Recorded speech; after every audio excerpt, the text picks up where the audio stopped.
refusal skills are not just for the realm of substance use or sexual behavior, and they're not just for young people. If we're trying to overcome our people-pleasing ways, if we're learning how to set boundaries, refusal skills come in very handy.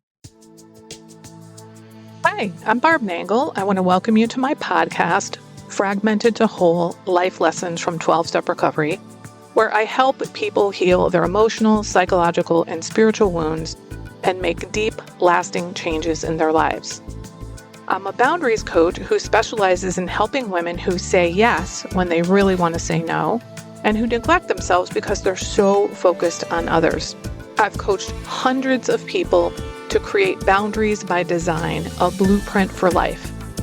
I have a free boundary building starter kit at boundariesstarterkit.com. On this podcast, I share my experience, strength, and hope from recovery. I don't support or endorse any particular 12-step recovery fellowship, and I don't claim to speak for any 12-step fellowship. I don't believe that 12-step recovery is the only way to recover. You might need additional help. I'm an avid beachcomber and a formerly closeted fan of the Hallmark Channel, especially the Christmas movies. I wear fingerless gloves almost all year round because my hands are always cold, and I love taking pictures of license plates with my initials BN on them. My hope is that you'll find my words concretely helpful in improving your life, whether you're in recovery or not. If you like what you've heard on this episode, please screenshot it and share it on your social media. Be sure to tag me at Higher Power Coaching.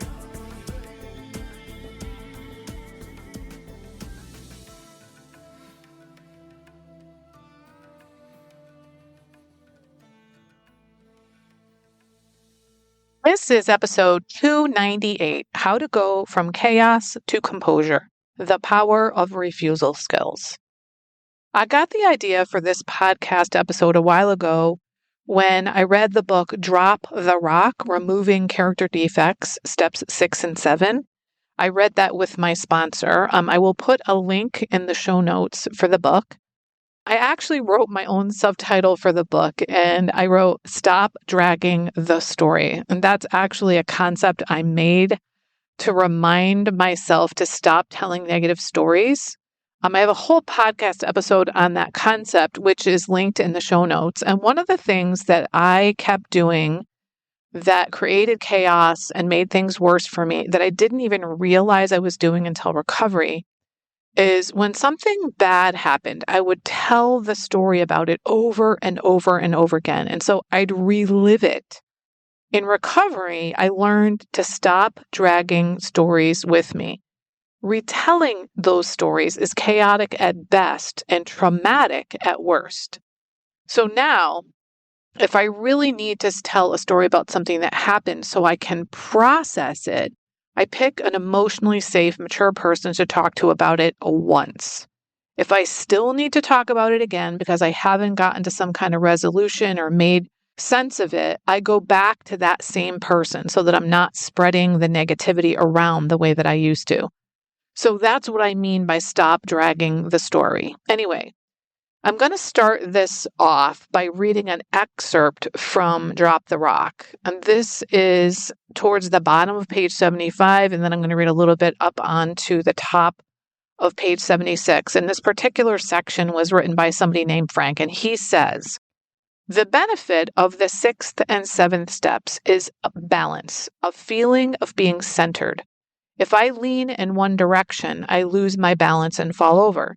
I can't please everyone.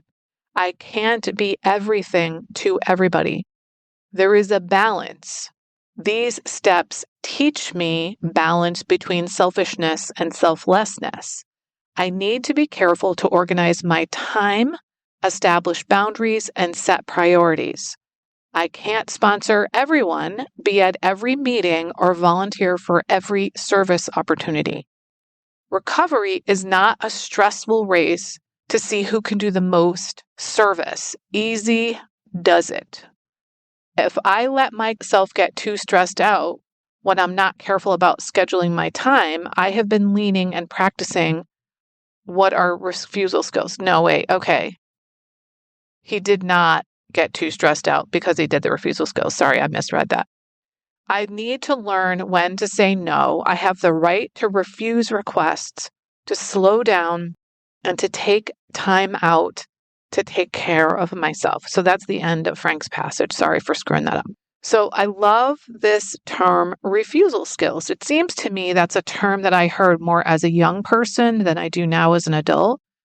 I've heard this for young people about what to do when they go to a party or what to do when someone's pressuring them to have sex. We teach them refusal skills, but refusal skills are not just for the realm of substance use or sexual behavior, and they're not just for young people. If we're trying to overcome our people-pleasing ways, if we're learning how to set boundaries, refusal skills come in very handy. So I'm going to give you some pointers on refusal skills and some actual scripts for what to say. I think the number one most important thing, in my opinion, is to know what's okay with you and what's not okay with you. What matters to you before you can decide what you're going to refuse. So if someone makes a request for your time, the question is, what matters to you in terms of your time? And is this thing you've been asked to do something that you want to spend time on? And if it is, how much time do you want to spend on it? If it's not something that you want to spend time on, that's important to know because this is where the refusal skills come in. Before you actually develop the refusal skills, you have to know yourself and know what's okay with you and not okay. And if you don't, welcome to the club. I didn't know any of that shit either in the very beginning. And learning that is part of the process of building boundaries, getting into recovery, learning for yourself what's okay with you and not okay with you. So the second thing I would say in terms of refusal skills is not just knowing what matters to you, but then learning to pause. I have 2 episodes about pausing, and pausing is my number one tool of recovery. I have linked both of those episodes in the show notes. I won't go into detail here about pausing. You can listen to those episodes. But the idea is if you don't know what you want to do, or maybe you do know what you want to do and you just don't have it in you to say no right then and there, give yourself time to pause by saying things like, I need to get back to you. Let me think about it. Let me check with so-and-so, or do you really need an answer right now? Or can I have 24 hours? So you're not refusing necessarily. You may end up refusing later, but this allows you time to truly think about the situation. You can either reflect and ask yourself, do I want to refuse it? Or is this something I want to participate in? If you're feeling pressured, it's hard to make decisions like that, especially if you spent your life as a reactor rather than an actor and you're trying to get out of that pattern. So pausing is always a good idea so that you can make an intelligent, thoughtful decision. If someone invites you to a social engagement and you'd really like to go to that thing with those people, but maybe the time and or location doesn't work for you, you could say, that doesn't work for me. This is a great phrase to refuse all kinds of different things. If there's something about that particular situation that does work for you, then you can say, well, here's what does. So you're not entirely refusing the thing they proposed. You're refusing the initial proposal. So maybe they say, hey, I want to go out for pizza at this pizza place on Saturday with these 3 people. And you can say, that doesn't work for me. How about on Sunday at this other pizza place? Saying that doesn't work for me is one of those magic phrases because you don't necessarily have to tell people why something doesn't work for you. It's kind of a generic phrase. You can choose to tell people why something doesn't work for you, but it's really up to you. You get to have privacy about your own thoughts and your own decisions. Maybe you don't want to go to that first pizza place because you used to work there, or maybe your ex-girlfriend works there. You don't necessarily have to get into that with the people unless you really want to. Now, as a former volunteeraholic, I have been asked to volunteer for things so many times, and what I've learned to say is, thank you so much for the opportunity, but I'm going to decline. Having gratitude is a great way to enter any kind of an interaction. saying something like, I'm flattered and I really do appreciate the opportunity, but I'm going to pass is a good way to say things. And if people ask, why are you going to decline? You can tell them if you really want to. It could be something like, I have too much on my plate right now, or I'm concentrating my energy in a different direction.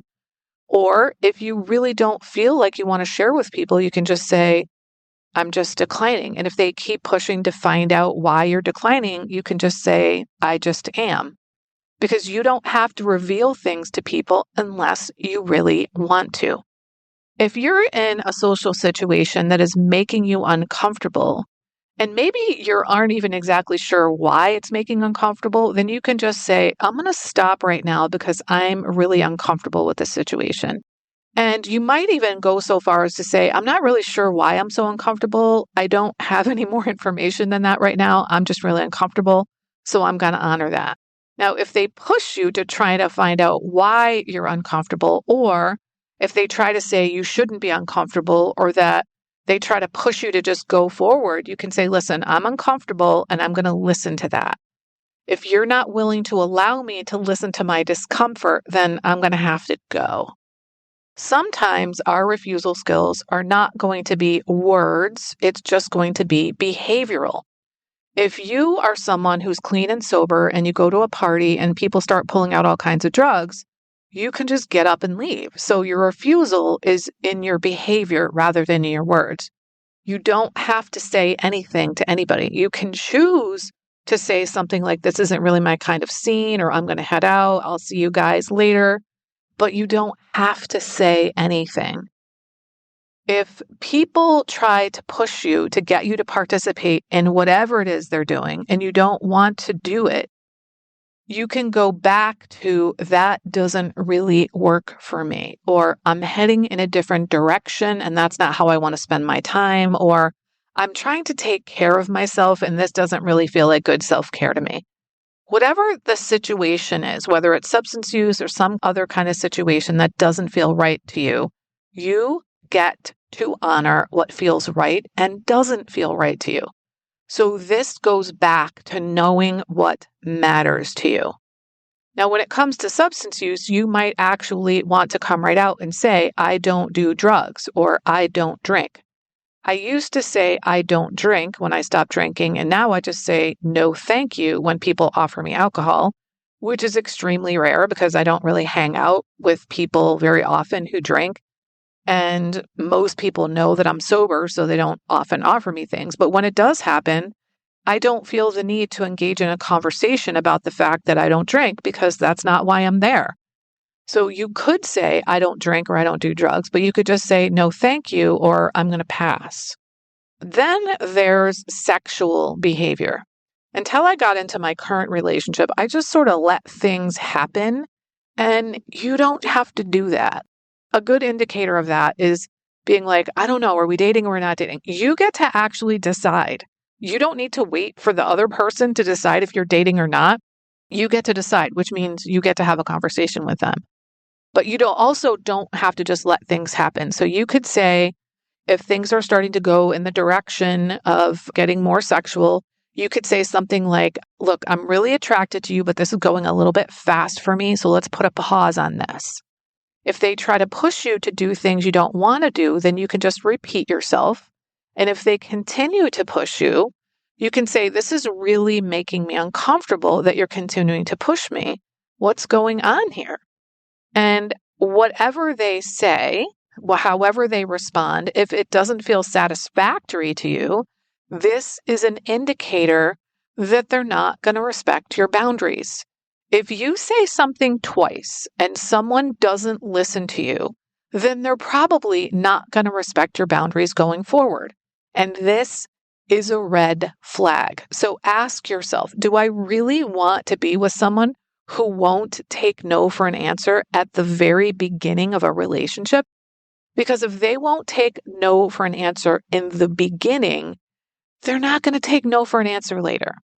I could go on, but hopefully these few refusal skills and tips and scripts will give you a good place to start. What I've found is that professional women are afraid people won't like them, so they don't say no. Then they become overwhelmed and resentful because they keep giving in to others and take on too much. What they really want is to have balanced relationships where there's give and take without having to have a confrontation.